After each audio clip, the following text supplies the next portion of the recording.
क्या आपको पता है पिछले 3 बार के बुल रन में गोल्ड ने कहां तक के रिटर्न्स दिए हैं, कितने रिटर्न्स दिए हैं? क्या आपको ये बात का अंदाजा है कि इस बार का जो नया बुल रन है इसके अंदर गोल्ड कहां तक जाएगा? और अगर इन सब बातों को आप जानना चाहते हैं तो इस वीडियो को एंड तक जरूर देखें। मैं इस वीडियो के अंदर आपको ये बताऊंगा कि क्यों गोल्ड इस डिकेड के लिए 2021 से 2030 के लिए एक बहुत ही जबरदस्त इन्वेस्टमेंट हो सकता है और मार्केट में गोल्ड में इन्वेस्ट करने के लिए हमारे पास क्या ऑप्शंस है एंड गोल्ड के अंदर कैसे हम लोगों को इन्वेस्ट करना चाहिए। क्या ये एक लमसम इन्वेस्टमेंट होना चाहिए या एसआईपी होनी चाहिए? इन सभी बातों को जानने के लिए इस वीडियो को पूरा एंड तक जरूर देखें। चलिए लेट्स बिगिन।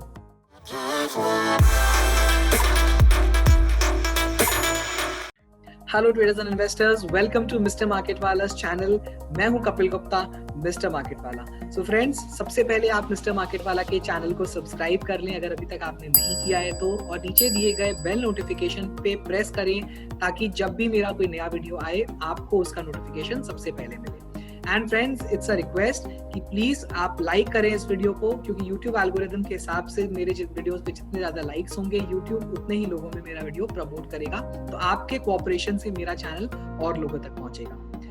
नाउ फ्रेंड्स, ये जो स्पेशल सीरीज मैं लेके आया हूँ नए साल पे, इस स्पेशल सीरीज का थीम है सिल्वर, गोल्ड एंड बिटकॉइन के अंदर इन्वेस्टमेंट। एंड इस पूरे स्पेशल सीरीज को मैं 4 हिस्सों में डिवाइड करके 4 वीडियोस में लेके आया हूँ। तो ये उसका पार्ट 3 है। अगर अभी तक आपने पार्ट 1 एंड पार्ट 2 नहीं देखा है तो ऊपर दिए गए आई प्रॉम्प्ट पे क्लिक करके आप पार्ट 1 एंड पार्ट 2 जरूर देखें, उसके बाद ही इस वीडियो को देखें। पार्ट 1 में मैंने ये समझाया है कि हमें इस थीम के अंदर कैसे इन्वेस्ट करना है, हमारा क्या मेथड होगा एज एन इन्वेस्टर, जो कि मैं एसआईपी बता रहा हूँ तो उसके डिटेल्स हैं उसके अंदर। एंड पार्ट 2 में मैंने ऑलरेडी सिल्वर का एनालिसिस कर लिया है कि क्यों मुझे लगता है कि सिल्वर 2 लाख रुपए केजी तक बहुत ही शॉर्ट टर्म में होता हुआ दिखाई दे रहा है। नाउ फ्रेंड्स, यहाँ पे हम गोल्ड पे डिस्कस कर रहे हैं। गोल्ड के फ्यूचर को प्रिडिक्ट करने के पहले फंडामेंटली और टेक्निकली हमको साउंड होना पड़ेगा गोल्ड के ऊपर।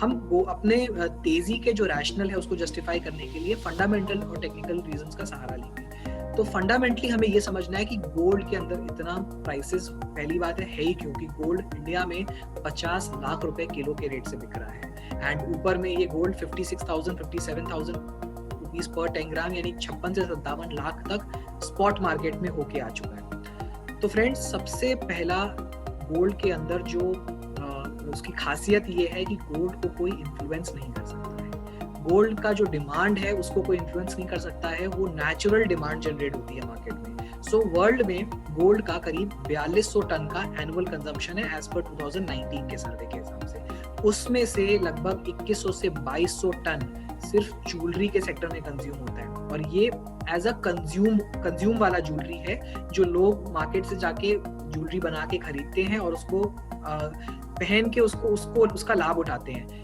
So this is a pure demand जो पब्लिक की तरफ से आती है गोल्ड के अंदर। इसके अलावा गोल्ड के अंदर इन्वेस्टमेंट्स होता है 1000 टन के लगभग साल में। ये investment in the form of gold bricks, gold coins, gold bars, और ये आम पब्लिक भी करती है और बड़े बड़े इंस्टीट्यूशंस, बड़े बड़े कॉर्पोरेट्स ये सब भी करते हैं। इसके अलावा जो बाकी का 1000 टन बचा उसके अंदर सेंट्रल बैंक्स जो होते हैं कंट्रीज के, वो गोल्ड के रिजर्व्स को बाय करते रहते हैं टाइम टू टाइम बेसिस पे, क्योंकि गोल्ड को एज अ सेफ हेवन माना गया है, एज अ रिजर्व करेंसी माना गया है। तो गोल्ड को अपनी कस्टडी में रखने से उनकी इकोनॉमी और उनकी करेंसी को सहारा मिलते रहता है। और बाकी का जो बचा 300-400 ग्राम, तो जैसे 600-700 ग्राम जो है, 600 से 700 टन, माफ कीजिएगा, 600 से 700 टन रिजर्व बैंक्स खरीद लेते हैं एंड करीब 300 से 400 टन ये टेक्नोलॉजी कंपनीज खरीदती हैं। जैसे एप्पल हो गया, एप्पल के आईफोन्स में गोल्ड का बहुत ही लिमिटेड अमाउंट में क्वांटिटी जाती है, तो ये इलेक्ट्रॉनिक कंपोनेंट्स में यूज होता है, तो टेक्नोलॉजी कंपनीज इसको खरीदती है। तो यहाँ पे हमने ये समझा कि गोल्ड का जो टोटल डिमांड है उसमें से 50% से ज्यादा कंज्यूम हो जाता है और 25% के लगभग इन्वेस्टमेंट देखा गया। तो लगभग 75% जो डिमांड है ये एक तरीके से ऐसा डिमांड है जो इन्फ्लुएंस नहीं किया जा सकता है। ये साल दर साल के रेट से ये थोड़ा बहुत ऊपर नीचे होता है, बट कंटिन्यूअसली इसके अंदर डिमांड है। सो यहाँ पे हमें ये पता चल जाता है कि गोल्ड के अंदर कितना भी शॉर्ट टर्म में करेक्शन आ जाए, गोल्ड की क्योंकि डिमांड इतनी रोबस्ट है तो गोल्ड के प्राइसेस को हमेशा सपोर्ट मिलते रहेगा। And over a period of longer time gold के प्राइसेस में फंडामेंटली तेजी आती रहेगी जैसे जैसे लोग ज्वेलरी और इन्वेस्टमेंट्स में इसको और पार्टिसिपेट करते हैं रिटेल पब्लिक की तरफ से। नाउ अब हमें ये समझना है कि गोल्ड को सेफ हैवन क्यों बोला जाता है। सो फ्रेंड, आप ये समझिए कि जैसे एक कोई बहुत बड़ा इन्वेस्टर है या कोई बहुत बड़ा फंड हाउस या कोई कॉर्पोरेशन है जिसका पैसा मार्केट में लगा हुआ है इन the form of equities, in the form of bonds या और किसी एसेट क्लास में, एंड अचानक से रिसेशन आता है मार्केट में। तो रिसेशन आने का मतलब ये होता है कि एसेट क्लासेस के जो दाम है वो गिरने लगते हैं, मार्केट में इक्विटीज में सेल ऑफ आता है। तो जब वो रुपया उन एसेट क्लासेस से बाहर आता है, उन इन्वेस्टर्स के लिए दो ही विकल्प है, या तो वो किसी ऑल्टरनेट इन्वेस्टमेंट में उसको इन्वेस्ट कर दें या वो उस रुपए को कैश के फॉर्म में अपने घर पे रखें, जिसका बहुत बड़ा दुष्परिणाम ये होता है कि किसी को पता नहीं रहता है कि मार्केट का साइकिल कब चेंज होगा। ये जो इकोनॉमी का क्रैश है वो 6 महीने के लिए रह सकता है, या वो इकोनॉमी का क्रैश 2 साल के लिए भी रह सकता है, या 10 साल के लिए भी रह सकता है। तो इतना बड़ा जोखिम कैश पे बैठना बहुत लंबे समय तक कोई भी बड़ा इन्वेस्टर नहीं उठा सकता, because they want their money to continuously grow and continuously keep earning them some sort of a interest. उसके अलावा एफडीज में लोग जो बड़े इन्वेस्टर्स हैं वो बहुत कम इन्वेस्ट करते हैं, क्योंकि जो एफडीज का रिटर्न होता है वो उनके कॉस्ट ऑफ लाइफस्टाइल, उनके रिक्वायर्ड रेट ऑफ रिटर्न, उनके कॉस्ट ऑफ कैपिटल को बीट नहीं करता है, इसलिए they do not prefer the savings account और the FD way of investment. अब हमारे पास क्या बचा? हमारे पास करेंसीज बची या फिर हमारे पास गोल्ड बचा। करेंसीज के अंदर बड़े बड़े इन्वेस्टर्स इसलिए इन्वेस्ट इतना नहीं कर सकते हैं लॉन्ग टर्म के लिए, बिकॉज करेंसीज सेंट्रल बैंक्स के अंडर आती हैं, करेंसीज के ऊपर गवर्नमेंट्स का कंट्रोल रहता है। तो उस चक्कर में लॉन्ग टर्म में कभी भी कोई भी गवर्नमेंट अपनी पॉलिसी बदल के उस करेंसी को इन्फ्लुएंस कर सकती है। हो सकता है कंसोर्टियम ऑफ कंट्रीज मिलके किसी पर्टिकुलर कंट्री के अगेंस्ट कोई बड़ा स्टेप ले ले जिससे उसकी करेंसी डिस्टेबल हो जाए या डिवैल्यूएट बहुत ज्यादा हो जाए। तो बड़े इन्वेस्टर्स यहाँ पे भी लॉन्ग टर्म के लिए करेंसीज नहीं खरीद सकते। उनके पास अब एक ही विकल्प बचता है एसेट क्लास में, वो है गोल्ड। तो जब भी रिसेशन आता है तो यहाँ से जितने भी एसेट क्लासेस में बिकवाली आ रही है, मंदी आ रही है, वहां से पैसा फ्लो आउट होके गोल्ड की तरफ चले जाता है। तो इसीलिए गोल्ड को सेफ हेवन का नाम दिया गया है। तो अब हमें ये तो क्लियर हो गया कि गोल्ड के अंदर सेफ हेवन बाइंग क्यों होती है, और गोल्ड के अंदर जो कंजम्पशन है, वो डिमांड है, वो किस तरीके का है। अब एक आपको मैं एक और स्टैट्स बताना चाहूंगा regarding the demand and supply of gold. आप में से बहुत जन ने सोचा होगा कि हमारे पास दुनिया में कितना गोल्ड बचा है, गोल्ड क्या हमेशा ही हम माइनिंग करते रहेंगे और गोल्ड धरती से निकलते रहेगा? ऐसा कुछ नहीं है। गोल्ड एक फाइनाइट रिसोर्स है। हाँ, गोल्ड की रिसाइकल रेट बहुत ज्यादा है क्योंकि ये महंगा कमोडिटी है, तो गोल्ड को रिसाइकल बहुत किया जाता है। लेकिन इसके अलावा हमारे पास धरती पे एक बहुत ही लिमिटेड अमाउंट ऑफ गोल्ड है, और उसमें से भी जितना है उसमें से भी सारा गोल्ड जो है वो इकोनॉमिकल नहीं है, वो प्रॉफिटेबल नहीं है, एक्सेसिबल नहीं है। जितना एक्सेसिबल गोल्ड हमारे पास है वो लगभग 50,000 टन के करीब एस्टिमेटेड है कि करंट प्राइसेस पे हम 50,000 टन गोल्ड को और माइन कर सकते हैं, और हमारा एनुअल कंजम्पशन है 4,000 टन। तो आप समझ सकते हो कि हमारे पास लगभग करंट प्राइसेस के हिसाब से 15 से 30 साल मैक्स टू मैक्स गोल्ड की माइनिंग पॉसिबल है, अगर हम इसी रेट से माइनिंग करते चले गए। तो आगे जाके हमें ये तो पता चल रहा है कि गोल्ड के अंदर जो रेट ऑफ माइनिंग है उसके अंदर भी एक बहुत बड़ा फॉल आते हुए दिखेगा, धीरे धीरे करके 2-4% करके हर साल गोल्ड की माइनिंग में भी गिरावट आती रहेगी। तो ये हो गए फंडामेंटल रीजंस। अब टेक्निकली मैं आपको बताता हूँ चार्ट्स पे कि गोल्ड के अंदर पिछले 50 सालों में फ्रॉम 1970 टिल 2020 दो बहुत बड़े बुल रन आए हैं, from 1970 to 1980 and the next bull run was from 1999 till 2011। अभी हम एक already third phase of bull run में चल रहे हैं जो 2015 से स्टार्ट हो चुका है। तो फ्रेंड्स, पहले बुल रन में गोल्ड ने ऑलमोस्ट 2500% का रिटर्न्स दिया था। सेकेंड बुल रन में गोल्ड ने लगभग 800 से 900% का रिटर्न दिया। तो फ्रेंड्स, यहाँ पे अगर हम दोनों का सिंपल एवरेज भी ले लें, आप देख सकते हो कि हम एक्सपेक्ट कर सकते हैं कि थर्ड बुल रन के अंदर गोल्ड में कम से कम हमें 1200 से 1400% का रिटर्न मिल सकता है ऑन एन एवरेज। और एकदम कंजर्वेटिव साइड में हम प्रीवियस बुल रन का एग्जांपल अगर ले लें तो हमें 800 से 900% का रिटर्न इस करंट बुल रन में मिल सकता है। और इसकी शुरुआत गोल्ड ने 2015 में करी है $1,050 से, तो वो हमारा बेस है। तो फ्रेंड्स, गोल्ड के अंदर टेक्निकली लेवल्स पे ऐसा देखा गया है कि जब भी पूरे बुल रन का जो 50% रिट्रेसमेंट हो जाता है फिबोनाची का 50 से 61.8% तक, वहां से गोल्ड बॉटम आउट करना स्टार्ट करता है। अगर आपको फिबोनाची रिट्रेसमेंट नहीं पता है तो मेरा ऊपर दिया हुआ आई प्रॉम्प्ट पे एक वीडियो है, उसको क्लिक करके आप फिबोनाची के कॉन्सेप्ट को समझे और तब आपको क्लियर होगा कि कैसे फिबोनाची बहुत हेल्प करता है हमें प्राइसेस को प्रिडिक्ट करने में किसी भी एसेट क्लासेस का। तो गोल्ड के ऊपर भी फिबोनाची एक्टिव है और फिबोनाची के हिसाब से 50% से ज्यादा जब भी गोल्ड करेक्ट हो जाता है तो उसके अंदर बॉटम आउट हो जाता है। सिमिलरली अभी का जो हमारा ट्रेंड चल रहा है 2015 से, हम एक ऑलरेडी बुल रन में है। 2011 का पीक खत्म होने के बाद गोल्ड ने वहां से 50% से ज्यादा करेक्शन दिया था 2015 में, एंड वहां से गोल्ड ने बॉटम आउट होके अभी हमें ऑलमोस्ट 2000 से ऊपर डॉलर तक के स्तर 2020 में दिखाया है। तो यहाँ पे हमने ये समझ लिया है कि टेक्निकली गोल्ड के अंदर करेक्शन खत्म हो चुका है, बुल रन चल रहा है। तो अब हम चार्ट्स पे चल के देखेंगे कि गोल्ड के अंदर कहाँ तक तेजी संभव है और कितने टाइम के अंदर हम कितना टारगेट एक्सपेक्ट कर सकते हैं। तो चलिए चार्ट्स पे। सो फ्रेंड्स, यहाँ पे हमारे सामने गोल्ड का मंथली टाइम फ्रेम का चार्ट है। हम मंथली टाइम फ्रेम के चार्ट को इसलिए यूज कर रहे हैं बिकॉज हम बहुत बड़ा पीरियड एनालाइज कर रहे हैं, एंड इतने बड़े पीरियड को एनालाइज करने के लिए हमें छोटे टाइम फ्रेम के मूवमेंट से ज्यादा कोई मतलब नहीं है, एंड हमारा जो प्रेडिक्शन है वो भी काफी बड़े टाइम फ्रेम के लिए है। सो मंथली टाइम फ्रेम सबसे बेस्ट रहेगा। Now we will analyse from 1970, क्योंकि 1970 के पहले का जो डेटा पॉइंट है ये इस चार्ट पे सही तरीके से आया नहीं है। एंड 1970 हमारे लिए इम्पोर्टेंट इसलिए है बिकॉज 1970 में यूएस के प्रेसिडेंट निक्सन ने उन्होंने डॉलर और गोल्ड को डीलिंग कर दिया था। उसके पहले क्या था, जो डॉलर की वैल्यू है वो गोल्ड से डराइव होती थी और उसके बाद दोनों को डीलिंग कर दिया गया। सो यहाँ से आपको देखने को मिलेगा 1970 से एक बहुत बड़ी रैली स्टार्ट हुई जिसका फर्स्ट पीक जो बना था वो 1974 के एंड में बना। ओके, जब $195 के आसपास का गोल्ड ने हाई लगाया था in the month of December. So $34-35 से स्टार्ट हुई रैली, $195 तक पहुंची within a span of just 4 years।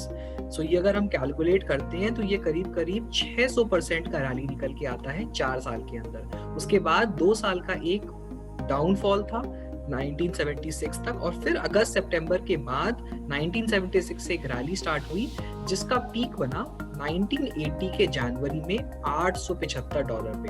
So ये जो रैली थी ये $100 से स्टार्ट होके $875 तक गई, यानी 9 गुना रिटर्न। तो अगर हम पूरे 10 साल के पीरियड को देखें, ऑन एन एवरेज हमें 2500% के करीब का रिटर्न मिला है। और अगर उसको हम 2 हिस्सों में बांट दें, 4-4 साल के और बीच में जो 2 साल का जो एक फॉल सा था, तो ईच 4 ईयर पीरियड हमें ऑन एन एवरेज फर्स्ट वाले में तो हमने देखा 6 गुना और सेकंड वाले में हमें 9 गुना, यानी ऑन एन एवरेज 6 से 7 गुना इन अ 4 ईयर पीरियड हमें रैली मिला है। उसके बाद गोल्ड ने ऑलमोस्ट 20 साल के लिए अपने आप को एक कंसोलिडेशन या नेगेटिव टेरिटरी में रखा, हम इसको नेगेटिव टेरिटरी भी कह सकते हैं। एंड 1999 में अराउंड $252 के करीब से गोल्ड ने बॉटम बनाया, एंड वहां से उसने अपना नया रैली स्टार्ट किया, जिस रैली का जो पीक था हमें 2011 में देखने को मिलता है एट अराउंड $1920। तो इस 12 साल के अंदर गोल्ड ने $250 से अपने आप को ले जाके $1920 के लेवल पे पहुंचा दिया। ये भी अगर हम इसको ट्रांसलेट करें, so this is also coming close to 700 to 800% of returns in 10 years. Now, so यहाँ पे we have a clear idea कि जब गोल्ड के अंदर बुल रन आता है तो वो बुल रन के वक्त गोल्ड कम से कम 8 से 10 गुना मिनिमम साइड में होता है। और हमारे पास जो पिछले 2 बुल रन अगर हम उसको 10-10 साल के पीरियड में देखेंगे तो यहाँ पे 8 गुना के करीब का रिटर्न है, 7-7.5 गुना का, and this return is around 2500-2700% depending upon कि आप कौन सा ईयर ले रहे हो। $1 या $2 की वजह से 100-200% का डिफरेंस खड़ा हो रहा है। सो अब अगर इसका हम सिंपल एवरेज ले लें तो भी हमारे पास 1200% तक की तेजी ऑन अ सिंपल एवरेज हम एक्सपेक्ट कर सकते हैं कि जो नया बुल रन होगा उसके बॉटम से नए बुल रन के पीक तक गोल्ड जा सकता है। एंड वर्स्ट से वर्स्ट केस 800% का रिटर्न हमें आराम से पेग करके चलना है। Now the current bull run which we are experiencing in gold, इसका जो बॉटम है ये 2015 में बन गया था एट $1050। सो हमें वहां से मेजर करना है and this is a very simple maths. अगर हम $1050 से 800% के करीब का रिटर्न अगर टारगेट करते हैं, so you can see where we are headed. We are headed close to 8,200 8,500 के लेवल्स पे। सो 1050 के लेवल से अगर हम इसको मेजर करें तो यहाँ पे हमें देखने को मिलता है कि we are aiming for a level of about $10,000 in gold. We are aiming for 800% and $10,000 जो है गोल्ड के बॉटम, जो गोल्ड का बॉटम था वहां से वी कैन एक्सपेक्ट कि गोल्ड जा सकता है फ्रॉम 2015 से 2025 के बीच में। Now we are almost at 1900 levels, 1900-2000 के लेवल्स पे हम हैं। यहाँ से बहुत बड़ी रैली गोल्ड के अंदर देखने को मिलेगी। फंडामेंटली मैंने सारे वो कारण आपको बताए हैं। ये मैंने आपको सिर्फ सिंपल मैथ्स का एक एवरेजिंग करके बताया है कि गोल्ड के चार्ट्स कितने बुलिश हैं। अब हम इसको और डीप डाइव करते हैं। अब मैं इसको प्रॉपर टूल्स के साथ आपको बताऊंगा कि क्यों ये लेवल्स इतने इंपॉर्टेंट हैं और क्यों ये लेवल्स आ जाएंगे। यहाँ पे हमारे लिए सबसे इंपॉर्टेंट है फिबोनाची के द्वारा ये समझना कि क्या गोल्ड पे फिबोनाची काम कर रहा है और किस तरीके से काम कर रहा है। सो मैंने 1980 के टॉप से लेकर 1999 के बॉटम पे फिबोनाची को प्लेस कर दिया एंड यू विल सी कि गोल्ड ने जब ये रैली यहाँ से स्टार्ट की, इसका जो टॉप बना वो 2.618 का जो लेवल था वहीं पे गोल्ड ने अपने आप को रेजिस्टेंस लिया। उसके बाद बॉटम बनाया 1.272 के लेवल पे, यानी अभी तक आपको पता चल चुका है कि मैं कितना इंपॉर्टेंस देता हूँ 1.272, 1.618 के लेवल्स को, 2.618 को, 3.618 को। सो उसी तरीके से 1.272 पे गोल्ड रुका एंड देन 2.618 पे करंटली गोल्ड है। तो अगर अभी तक आपने फिबोनाची नहीं समझा है, ऊपर दिए गए आई प्रॉम्प्ट पे मेरा फिबोनाची का वीडियो है, उसको जरूर देखें, उसको समझें एंड कि कैसे फिबोनाची टूल को यूज किया जाता है बड़े चार्ट्स पे इतने लेवल्स को प्रोजेक्ट करने के लिए। नाउ सो यहाँ पे हमारे पास ये तो क्लियर हो गया है कि गोल्ड पे फिबोनाची चल रहा है एंड जब भी इस तरीके का एक रैली से ब्रेकआउट होता है तो गोल्ड 2.618 तक तो जाता ही जाता है। So now we have a clear indication on the charts. So अगर हम इसको यहाँ पे एकदम लास्ट जो हमारा बुल रन था जिस 2011 से जो बॉटम बनना स्टार्ट हुआ था, सो 2011 से 2015 वाला जो बुल रन का रिट्रेसमेंट था, अगर उसके ऊपर हम फिबोनाची को जोड़ते हैं तो हमारा सबसे पहला टारगेट जो है दैट इज $2146 का जो ये टारगेट है ये आ रहा है, जो कि हम ऑलमोस्ट कभी भी हासिल कर लेंगे आने वाले महीनों में। एंड इसके बाद 1.618 जो कि एकदम शॉर्ट टर्म में इस साल के लिए टारगेट हो सकता है, $2440 का इस साल के अंदर हमारा टारगेट हो सकता है।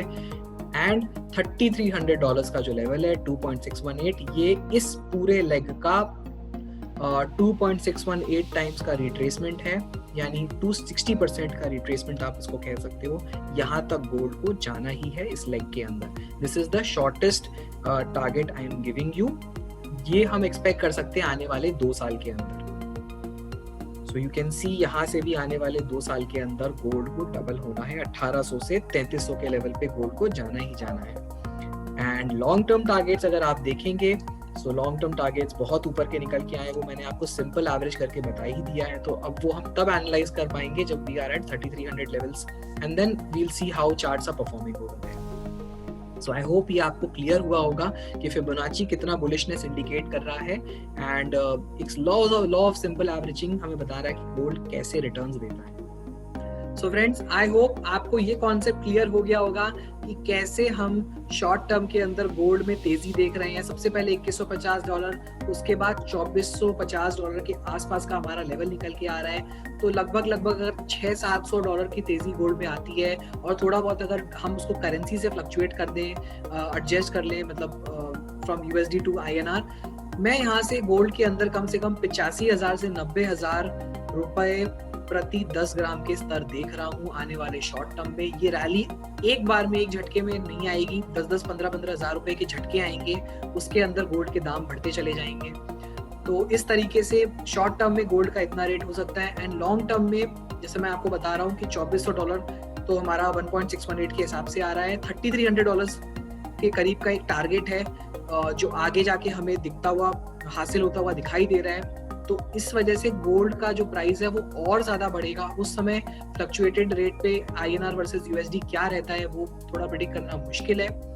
गोल्ड के अंदर इन शॉर्ट बहुत तेजी है, तो आपको आपके पोर्टफोलियो का कुछ % हिस्सा, इसीलिए मैं कह रहा हूँ कि गोल्ड को जरूर एलोकेट करना चाहिए। ये सेफ हेवन है, इसके अंदर आप SIP के रूप से जरूर इन्वेस्ट करें। अब हमने ये तो समझ लिया कि हमें गोल्ड खरीदना है, पर हम उसको खरीदे कैसे। हमने ये भी समझ लिया हमारे पहले वीडियोस में कि इस पूरे एसेट क्लास में इन्वेस्टमेंट का जो तरीका है वो SIP रहेगा। पर SIP में करूँ किसमें, कैसे करूँ? इंडिया में गोल्ड खरीदने के लिए हमारे पास 3-4 ऑप्शन है। नंबर 1 ज्वेलरी के अंदर अगर आप जाते हो तो आपको मेकिंग चार्जेस पे करना पड़ता है। देन जब आप उसको एक्सचेंज कराओगे या उसको सेल करोगे तो आपको इम्प्योरिटीज उसमें से डिडक्ट करके जो भी डिफरेंस होता है उसके ऊपर पेमेंट मिलती है। तो एक ये बहुत बड़ा कॉस्ट होता है जो ज्वेलरी के साथ एसोसिएटेड है। इसलिए jewellery is not a good form of investment. अगर आपको कंज्यूम करना है then it is okay. So you have next option as investment in bricks, bullions and coins and bars.